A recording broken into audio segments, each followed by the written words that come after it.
All right, welcome everybody. Thank you for joining us today. We have our webinar ready, planned for you. Ton and Beth are here ready to share with you. I'm Kelly Ryder, founder of English Learner Portal. Happy to host our two colleagues today talking about their new book. So we've had a couple different conversations with educators about it. Everybody's very excited. So I look forward to hearing what Beth and Ton have to share with you today. And I'm just going to let them take it over, introduce themselves, and make the most of the time they have with you this morning. Welcome, welcome everyone. My name is Beth Skelton. I am a presenter and a coach and a consultant. And Ton, you can take that on to the next slide. I work with teachers all over the world, but I am based here in the next slide in lovely Western Colorado. For those of you on the East Coast, and I know we have a lot in this session from that area, I hope that you are safe, that your homes are safe. I just read and heard about the terrible East Coast storms and hope that you are all surviving that well. Ton, go ahead and introduce yourself. Well, Swissadai, and it's you. I am calling you in from Cambodia, Phnom Penh. This is what my school looks like. And in the distance, this is where I live. I feel like sometimes I live at my school because of all the work that I do. I co-teach, co-plan science, social studies, drama, visual arts, music, and I basically support 200 students through my co-planning and co-teaching. On my free time, I create work for the field, such as blog posts. And I spend an incredible amount of time playing badminton. And this is the man of my life. So in the title of the book, we use this term experienced multilinguals.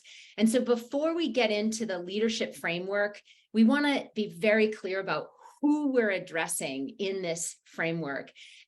Who are these students that we are calling experienced multilinguals, and we're hoping to shift the language in the field to this term. So experienced multilinguals fit under this huge umbrella, Ton, of multilingual learners. And under that umbrella, there are like 4 big categories of multilingual learners. Those who were classified as English language learners when they were at some point in their entry into the school system. Those that we call dual language learners, those are our pre-K through K students who are learning both home language, heritage language, and English, or the language of instruction. You have students who speak another language at home, but were never classified as an English learner. Like their English was strong enough at their entry into the system that they were never classified as an English learner. And then you have those who exited the program, who we call former English language learners. Under those 4 big buckets, we're going to follow that blue line down, and those are the students who are qualified for language development services. So that's that blue chart. And the ones that we're talking about are considered long-term English learners. That's the name that's currently used in the field. And they're generally intermediate, or what the federal government calls limited English proficient, which we are not fans of that term, but that's the federal term for it.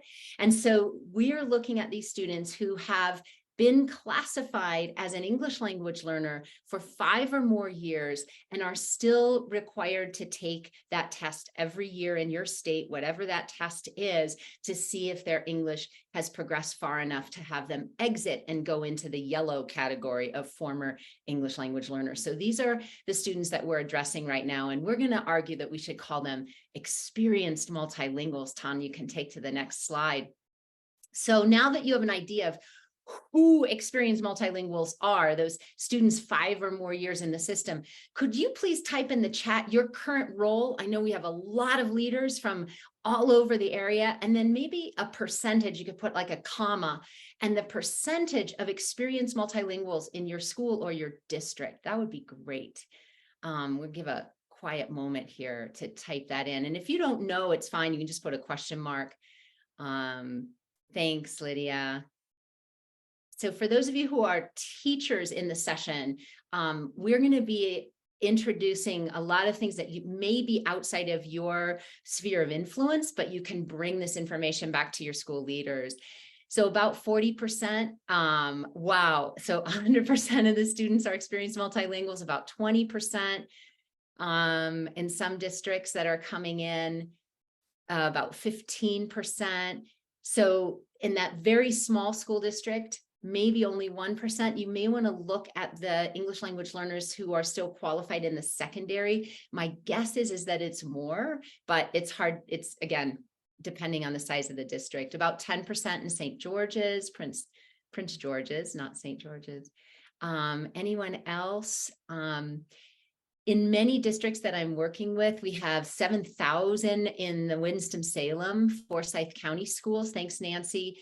Do you know about the percentage of them that would be considered in this experienced multilingual category? They've been in the system for 5 or more years. That would be interesting for that big district. 20 to 25%. Many secondary schools and districts, if you look just at the secondary, so grade 6 and above, where these students would be in their grades, they are at 80% of their student body is experienced multilingual. So it's quite a large group. Yeah, so here we have Gwen talking about 6,000 students in this category in her district or her area region, because she's the multilingual manager. So thank you, Gwen. Yeah, it's a large group of students. And in fact, in the US, it's the fastest growing and largest growing group of students. And that's who we're addressing. Thanks, Tan. And thank you for dropping that in the chat. So now that we know that they're quote unquote called long-term English learners, we want to ask, why does it take so long?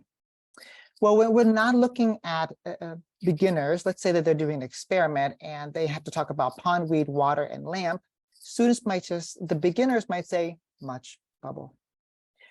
Experienced multilinguals, they might say there were more bubbles when the light was closer. But academically proficient students, the students we want to get to this level and want them to exit because they can write things like this. When the light intensity increased, the rate of photosynthesis also increased, as evident by a greater production of bubbles. Can you type in the group chat, and I'd love for Beth to narrate, what do you notice about the differences between what an experienced multilingual wrote here and what an academically proficient multilingual wrote here? Can you type in the group chat? And for those of you who are just joining, like Gwyneth, welcome, welcome. We're glad you're here. Hi, Jenny Hart, welcome back. Yes, so technical language, complex sentence structures, academic vocabulary, there's a cause and effect, more content-specific vocabulary. It's much more complex. All of these spot on. And it's around this term academic language. And so many of your ESL teachers, your English language development teachers, English as an additional language teachers, whatever part of the alphabet soup we use to describe the work that we do, these teachers are focused on something called academic language, but there's a lot behind that. So thank you for breaking it down, everything from vocabulary to technical language to connectors. Nice job, Gwyneth. Thank you for adding that. So Beth said, that's for our focus. So actually, you all said that, like the academic language. So our goal is to say, how do we implement an instructional framework school-wide to help students move from social language to more academically proficient language? That's our guiding question for today. And we feel like we have part of the answer in this framework. It's based upon Understanding by Design, WIDA, Center for Applied Linguistics, and it starts with this. We have an orchard where we create the summative assessment first. Then from there, we think, what are the individual lessons, like a tree, as part of the orchard? From the tree, we say, well, the tree needs sun and rain to nurture itself, to grow, so that it produces fruit, which is comprehensible output, and thinking about structuring academic language. And we share this framework with teachers to say, if you can plan like this, all students, in particular experienced multilinguals, will be successful, because there's the assessment, then the individual lessons that are tied to assessment, and every single lesson is comprehensible, and the output is structured. We hope to have this framework shared all school-wide and district-wide. And so to do that, that individual framework could be for individual teachers. But in chapter 7 of the book, Oh, side note, forgot to mention this. For all of you who are here live, thank you so much. At the very end of the webinar today, you will have a link to download the book for free, thanks to Corwin. So stay on at the end. We're going to have to cut that part of the video off because it's only good for those who are here live today. So thank you for being here. You'll get a free digital ebook of the course. So just hang on. We'll stop right on time and make sure you get that. But in the chapter 7 of this book, we really take that framework Tan just very briefly introduced and say, how do we do it school-wide? Well, just like in the book, we start with the individual students. And to take it school-wide, we want to analyze student work either across grade level or across content area and look at the student's work itself to see how do we now build across the content areas and grade level to support students outside of even just the English language development class so that everybody understands what the students' needs are in academic language development. We can also review and revise academic English plans. Another area that we talk about in the chapters 1 to 6 is about planning for success. Now, how do we take that school-wide, Tan? If you open it up, we can have either co-planning lessons and or co-planning and engineering assessments. So this cycle of, all right, we know what the individual student needs. Now let's plan for that in our engineered assessments and our lessons. And then once teachers get comfortable working together to plan in their own classroom, we take it wider and we do something called lesson study that actually comes from Japan. And it is a wonderful way of taking great practice outside of individual teachers' classrooms and bringing it to a full department or a whole grade level or beyond. And so in this webinar, we're not going to be able to talk about the whole cycle, but we're selecting pieces of it. And Gwyneth is typing in the chat about the Japanese lesson study, and that is a section of chapter 7, and we'll just touch on it today. But I did want to mention that this is the whole cycle, because from the lesson study, you focus on individual students responding to that co-planned lesson, and you see what do those individual students need, which leads us right back into analyzing their work and then going back into the co-planning based on what the student's work is, doing another lesson study around that. So you can see how the cycle really works and flows together and is based on chapters 1 to 6. We just put it at a school-wide level, which is why we invited leaders here, because you have the power to make the change. And Tan, one of those key areas is the master schedule. That's why we said we have to have leaders here. I know it's the beginning of the school year. If you have any opportunity right now to look at your master schedule, it is truly the key that unlocks the potential for teachers to collaborate. Each piece of that cycle that I showed you is about collaboration. Every piece of it requires on 2 or more teachers working together to analyze student work, to revise and review the academic English plan, to co-plan, to co-assess, to conduct that lesson study. We have to have teachers working together, but they can't work together unless there is a master schedule that creates that opportunity. So I'd love to see in the chat, when does your school or district create time for collaboration between your English language development specialists and your content area teachers? When is that happening? And there's some options that you can just type a number if any of these relate to you, or there's another option you can type in a time. Number 1 is sometime there's a recurring early release or a late start day that some districts have. Some are scheduling recurring release time for the ELD teacher to meet with those teams so that actually it's in the ELD teacher's schedule. A third option might be during common planning times. So they actually have common planning times for a department or a grade level, and the ELD teacher gets to come in. Or other, and I'm seeing those others being dropped in the chat. Please either type a number or the other. Thank you so much. We've got a lot of those common planning times coming in, Tan. Lots of 3s dropping in. Some have that early release or late start. Great. That 45 minutes after school on Tuesdays, Julie, would be perfect. That's like that scheduled recurring release time. meeting every Wednesday. And Nareni, if that Wednesday is actually scheduled, right, that's awesome for them. Not that they have to take time during their lunch. Daisy, Skelly, my goodness, you get all three of those. What a fabulous place to work. Yes, exactly. If it's 4, please share how you're doing it. Exactly. So some of you have time for just the ELD teachers to meet, but they're not able to connect with the content. And you'll see why that is so important to try to think about building that in so that ELD can share their expertise with our content area teams. Thank you for thinking that through. These are just some of the ideas that come out in chapter 7. And Tan has some ideas he'd like to share with his schedule, what he's working right now. So you're actually seeing my actual schedule from last year. And I just want to show you a few things about how my school intentionally incorporates co-planning for multilinguals. So here, I did it math, 60% of my schedule is comprised of teacher collaboration. I no longer call it co-teaching because people only think about, oh, my job is just to co-teach. But sometimes I shouldn't be teaching the science class, grade 9 science class, or grade 10 math class. I can be co-planning with teachers to make things more comprehensible and structure the output. So I call it teacher collaboration. 67% of my time is teacher collaboration. The rest is actually teaching students. The thing when I got this schedule, most of this was blank. And then this was automatically scheduled by my principals. That when I first got to the school, I was new.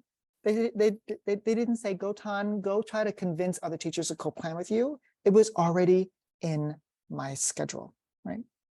And then the greens are anything that I co-teach, and that's 14 sessions, and I co-plan for 7 sessions. So for example, when I work with Sarah and David, I only co-plan with them once in a 10-day cycle.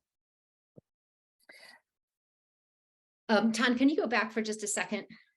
I'm watching a few faces that I can see on the screen. And for those of you who are not familiar with an International Baccalaureate schedule, it is very, very different from a typical US schedule where first period is always the same every single day, and second period is always the same.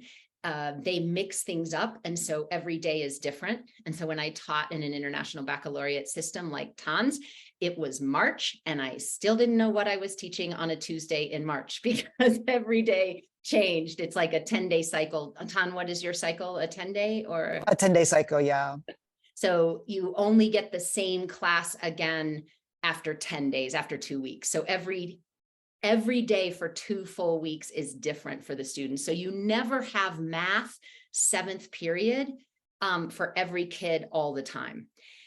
I have brought this to schools in the US, and then you're starting to see that same shift happening where it's a rotating schedule for kids because it's unfair to have a class like math at the end of the day all the time. And the research is pretty clear that those kids are coming out with lower school scores overall. We're just tired. So you rotate it through. Anyway, Tan, I had to do a quick aside because of what's going on in that schedule.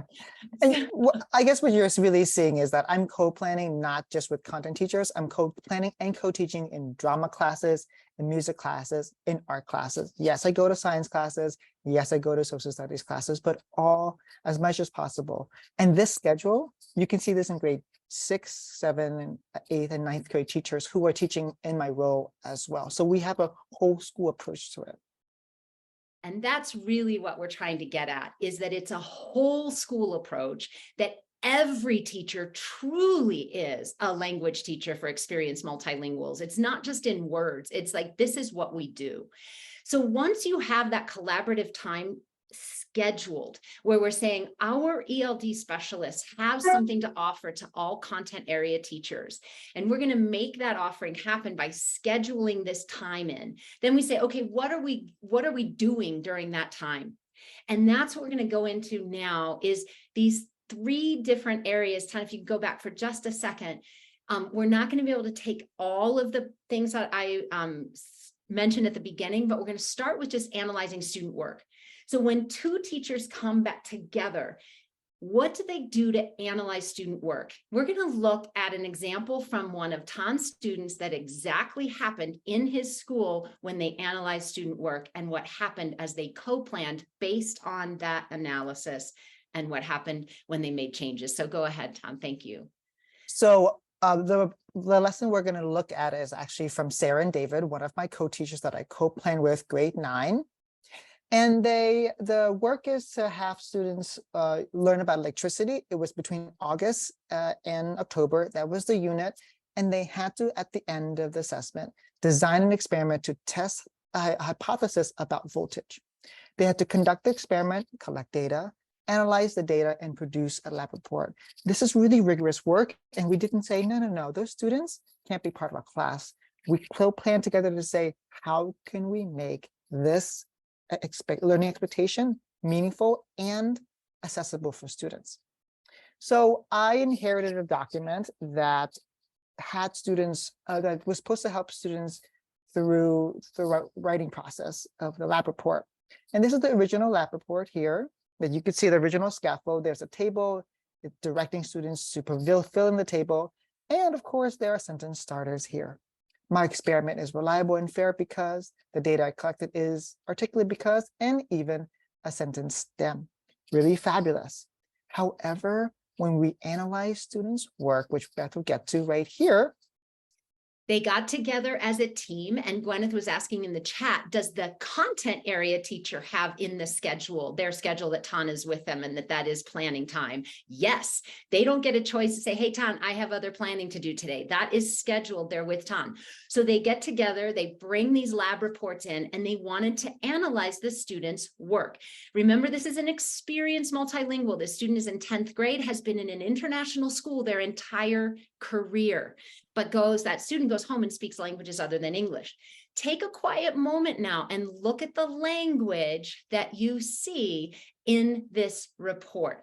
John, if you click to the next slide, we are going to do part of a protocol that comes up in chapter 7.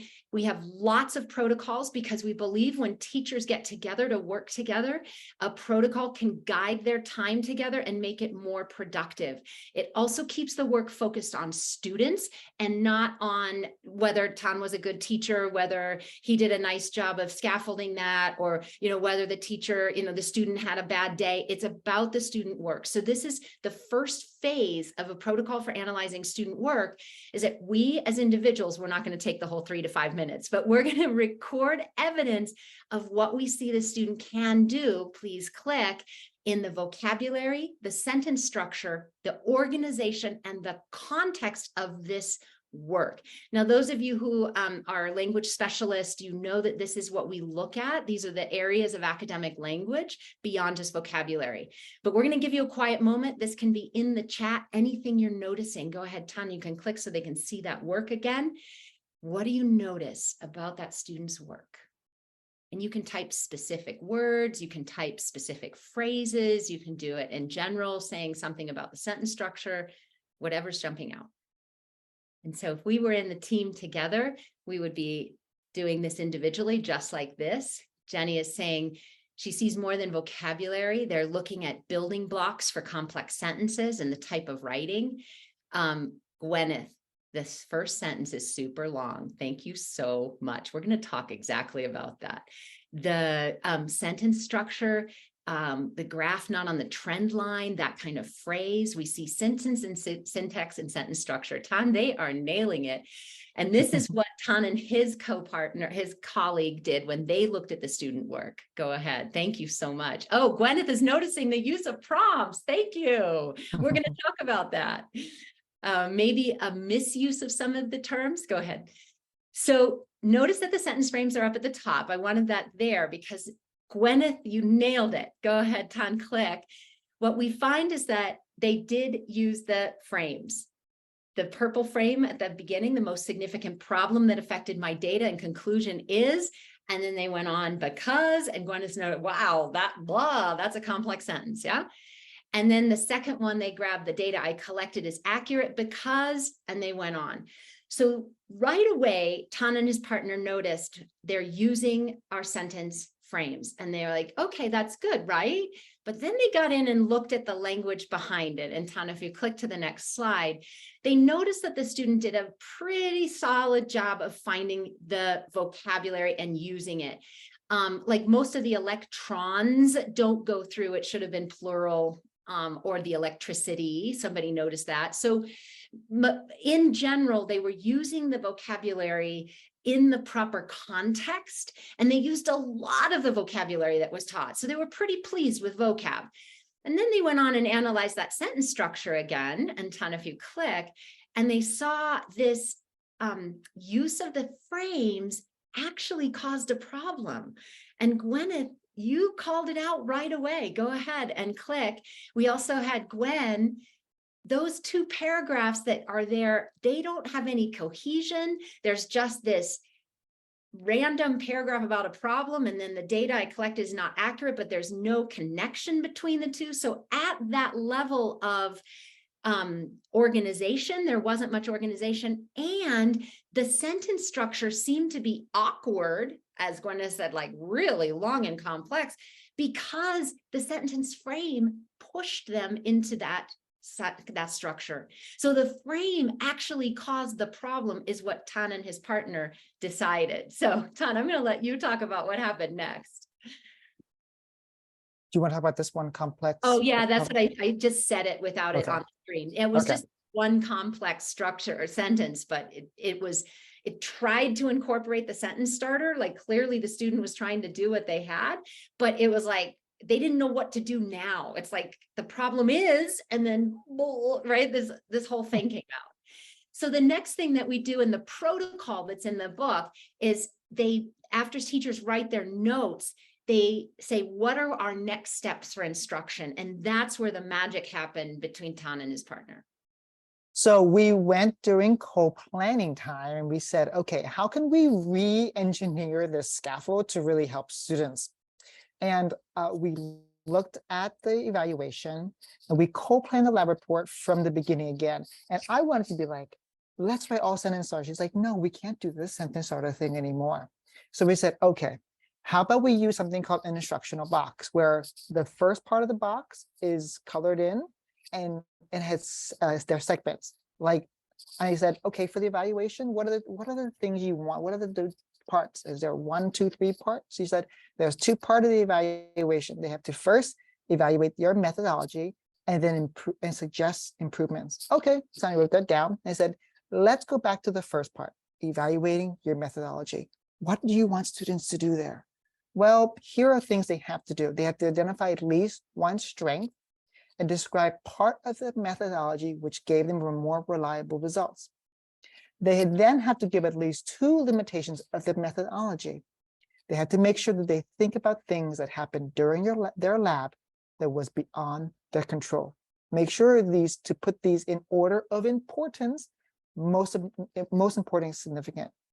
What do you notice, before I go on, what did you notice about just the way we did this part here? Can you type in the group chat? What did you notice about how this is compared to just go fill out the table and write the finish the sentence starter? What do you notice? Gwyneth's comment, and while you're typing, yeah, there's success criteria. Sula, that's exactly right. How do I get to be successful? Remember, these are experienced multilinguals. They're beyond sentence frames much of the time. They can succeed given what is it's very specific, Gwyneth. Exactly right. Jenny, you're thinking ahead about what you want students to produce and then being very specific about what that is without the sentence frame. Tara says step-by-step instructions on what needs to be done in what order to be successful. Tan, she just said exactly what Tan says every session. That's great, Tara. I always say that if you want a master's degree in language acquisition or supporting multilinguals, for writing, you have to say, what's the content and what's the sequencing of the content? And that's it. Let's continue on. We looked at suggesting improvements, and again, we gave prompts. We did not give sentence starters this time.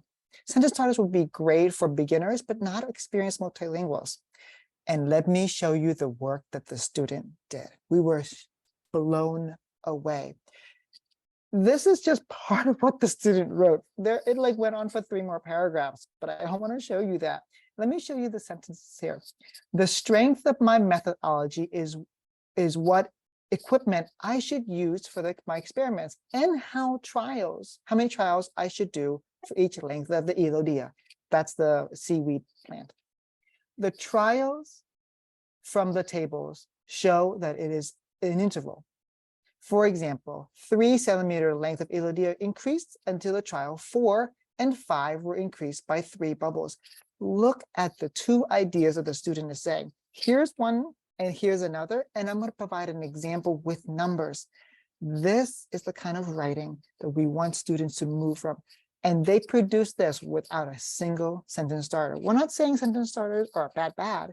We're saying that sometimes it limits students' expression of ideas, and they often just see sentence starters as, let me fill it out like a worksheet, instead of let me use writing as a way to communicate my understanding. When we give prompts like what I just showed you before, students will show their understanding. And imagine if everyone in the school did something like this. It's beautiful. And Tan, in the chat, 2 comments I have to call out. Gwen said, in the end, those sentence starters actually constrained the writing. Okay, they didn't support it, they constrained it. Now, that is not always the case. The only way that Tan saw this input was looking at student work collaboratively with his partner. That didn't happen individually. It didn't happen because the science teacher may have been very happy with what that student originally produced, but then we've constrained them in the long term, and we want to flip that. They can have long-term success if we open it up and get very specific about what the expectations are without the constraints. And as Sula said, knowing when to remove scaffolds can be tricky, but it's necessary for growth. And what we're pushing throughout this book is about how to remove the scaffold, but give the student the skill set to be able to do it on their own. So actually teaching them the learning strategy to be able to do this kind of work on their own. So thank you for that. And you know, Tan saying some of it actually suppressing their potential. Right. Thanks, Tan. You're welcome. So let's look at improving learning through collaboration. What did we do? We looked at the old one. Then we moved to collaboratively analyzing students' work. And then we co-engineered a new report. Imagine if your teachers in every single classroom, in every single school did this. This is what we mean by removing the teacher lottery, where students are lucky to be in every single classroom, and they really are, right? If we do this go through this process. So let me share with you what Sarah said at the end. There was a significant improvement in students' work. They were finally thinking like a scientist instead of completing sentence starters. And this is what I shared. I used to think sentence starters were the most effective scaffold technique, but now I realize that well-sequenced specific prompts still scaffold, but support authentic thinking much more. And that's what I'm trying to get students to do, not just fill in the end of a sentence, fill in a box, but now use your time, use writing to show what you think and understand. Here are the prompts in which you can use to help you prompt your thinking. Thanks. So that's one thing that you can be doing during that collaborative time. And we really focused on analyzing the student work and then the co-assessing. We'd like to, at the very end here, we're going to be closing soon, just mention what the other areas are. We aren't going to go into as much depth that is in the book, which you're going to get at the end for being here live. But we're going to look at the other things that we think that could be really powerful for that collaborative time. And one of those is to review or revise the academic English plan. This is also known in other places as an individual language plan, as an English plan, the literacy plan. It is some kind of school or district form that has on it language proficiency scores, what the students' strengths are, some supports or scaffolds, and some language goals. It's like an IEP, but for language learners. And we highly recommend this for our experienced multilinguals so that all teachers across the school know which scaffolds are really supportive for this student or what they can already do and what their goals are.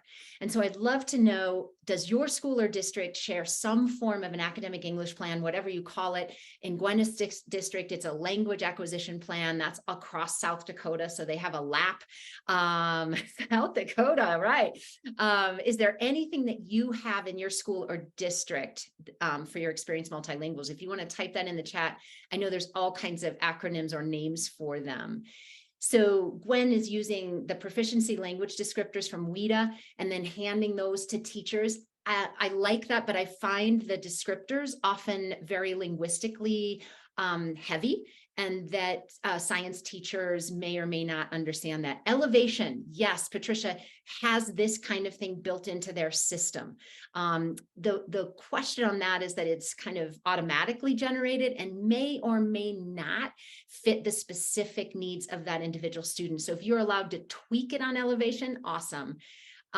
We do have EL plans, so ELPs, I love that. So an EL plan for all their multilinguals, but there are no goals. Yeah, Dubraska, that might be something to add. I'm working with students right now at a high school who have been in the district since kindergarten. They're 9th, 10th, and 11th graders. So we're talking 12 years of being classified as a language learner. They're all of these students. This is where we're starting with these students, and they are going to co-create it with us. They are together in the room, and we're saying, let's look at your writing together. What would be your goal based on what you're seeing in your writing and what you know you need to do in order to exit the program? The steps to English language proficiency in Ontario. I have heard of STEP. That's great. And that's a language profile program as well. We have an ML language plan in the district with Sandra. This is great. Individual English language development plans, the IELDP at Daisy School. It's kind of a checklist. And Daisy, thank you for that honesty. What happens with these is they actually aren't used much. And so we're going to encourage this as one place to start with that collaborative time where the English language development teacher brings these plans out when you're looking at student work and you say, look, here's the language goal. This is what the student wrote or what they did in their presentation. How do we now revise, change, look at their goals? They're meeting this goal. Let's work with the student to change that. And so I think to make growth, the learner themselves should be part of it. Thanks, Tanya. You can take that on. This is great where you've got lots of them in there. And the next part. So the next part is about co-planning lessons and co-planning the engineering assessments. We want to bring you back to this framework. And when we say, when we co-plan individually, we can also co-plan as a department or with the team. So we can co-plan the assessments, we can co-plan the lessons, we can co-plan how the direct instruction is given, so it's more comprehensible, and of course we can co-plan academic language output when we work with teachers in the district. Right. So that's another part of that framework. And in chapter 7, we go into a lot more detail on how to do that and teams of 2 or more. And the final is this idea of lesson study. And we just really want to mention this. There are many different books written on lesson study, and we just felt that it is so powerful for across a department or grade level to get these ideas and focus on language development in content areas to multiple people in the school at once, that we added this to the book, that it's beyond just 2 teachers working together. Now it's a team. So in a nutshell, what is a lesson study? Tana, if you click ahead, a lesson study is 3 major parts. First, before you go into a lesson with students, the team co-plans, and that team could be grade level, it could be all science teachers. The team co-plans, they all take responsibility for that lesson. Generally, when I run or facilitate a lesson study, no one in the room knows who is actually going to be delivering that lesson until the end. And then at the end, it's like, okay, whose class wants to take this lesson that we all co-plan together? Somebody volunteers. Usually the person has a lot of the experienced multilinguals in that hour that we are available. And then that teacher goes ahead and teaches the lesson while the rest of us, the rest of the team that has co-planned, we're in the back of the room. We're next to students. It might be 5 people, 6 people in the room. So it's a little awkward. But once the school does it a lot, the kids get used to it. There's really no problem. I've been in schools where lesson study is done once a quarter for each of the teams, and the students don't even blink an eye. And what we're doing while we're observing, we're looking at student work during the lesson, and we're gathering specific data that was determined by the team, the kind of data they want. That could be engagement data. It could be data on oral language use during collaborative time for the students, like what are they saying? As a team, we are gathering that data. And then after the lesson, we come back together and we reflect together on what we saw, sharing the data that we gathered that was student-centered. The teacher who actually delivered the instruction gets to talk first, and they say, you know, I know we planned X, Y, or Z, but I had to make this last-minute shift because they're noticing things and making changes along the way. Lesson study is a fabulous way to bring strategies into a larger group of teachers and watch what the reaction of students are. And then the teachers that observed, if they teach that same content or that same lesson, the next day they get to teach it and make any of the tweaks, any of the adjustments that the team decided on in that collaborative reflection. As a quick admin note, when I facilitate this, what generally happens is that the school hires a few subs. Those subs are in the other teachers' classrooms during the co-plan, during the observation time, they sub for that 1 hour, and then during the reflection. So you're really just like subbing out the few teachers that don't have availability. And that's how we make it work during a school day without asking teachers to give up time after school. So just as a tip of how it's worked in the past. So let's review, let's go back to our whole process. Beth just took us through the different ones we didn't see. So let's just really quickly review before we end our session and give you the free ebook.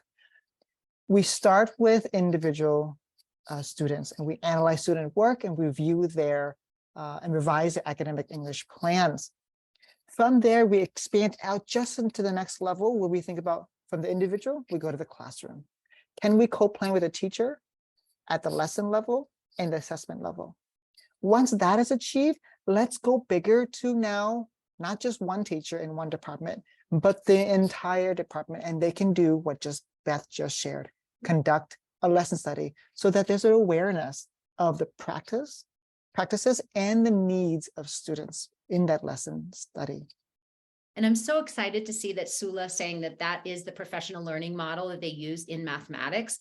And as she said, it's just not sustained. It's the lesson study has to come from leadership. Again, why Tan and I were so excited to have a webinar just for leaders, people that can set up the systems for this kind of work to happen. So thank you for being here and considering these ideas for how to make the conditions for success more than just in individual teachers' rooms, but across the whole school or district. Thanks.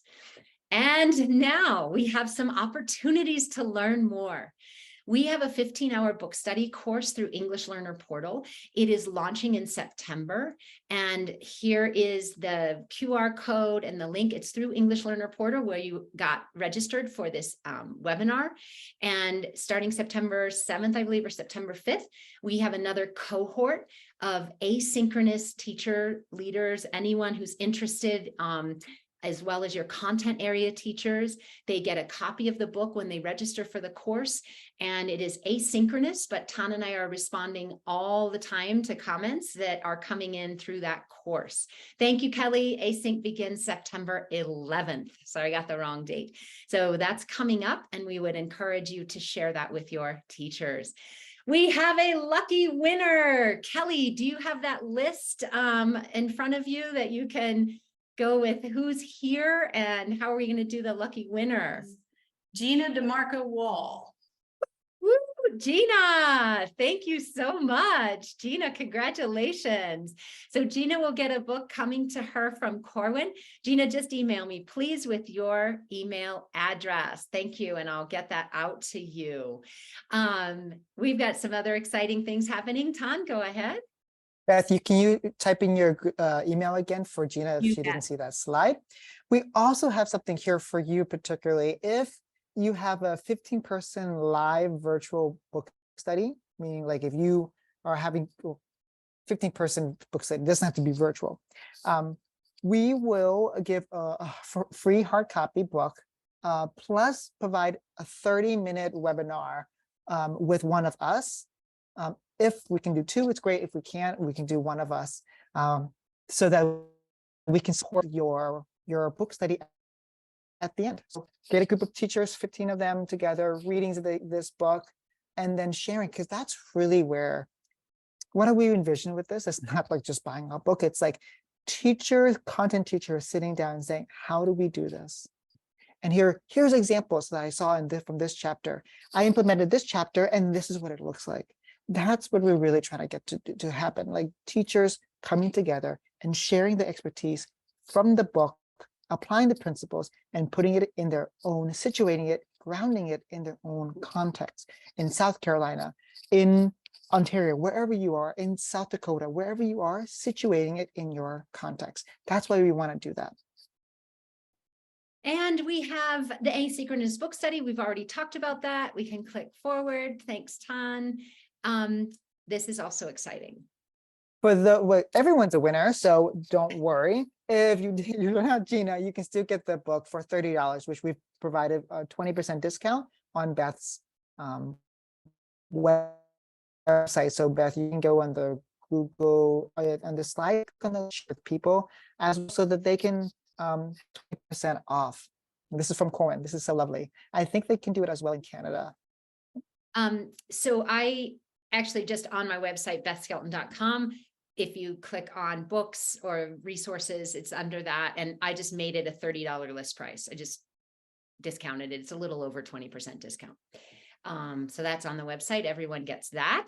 And go ahead, Tom. And we also want you to get the book because we want to support you as much as possible.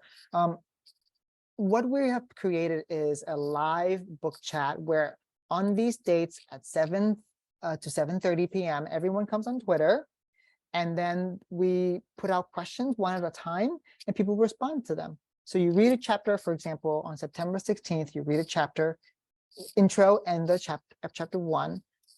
Come online on Twitter, see us there. We'll put our questions up one at a time, and people will respond. So this way, teachers are from around the world, in different contexts and different places, can come together and share their thoughts, and their applications, their examples, and their understandings, their takeaways from the book. So this is another way of doing this. And this is free, so you don't have to worry about it. Just get the book. And here's what we really believe and why we use orchard metaphors and lots of growing metaphors and planting seed metaphors is that farmers and gardeners know that you can't make that plant grow, but what you can do is provide the conditions for its growth. And Sir Ken Robinson knows this. We know this as educators, and what we hope and we really are putting out there is that this book helps create some of the conditions for growth for our experienced multilinguals. That is our hope for you, for your students, for all the teachers that you work with. We thank you so much for being here. And now the end is your bonus free ebook download link.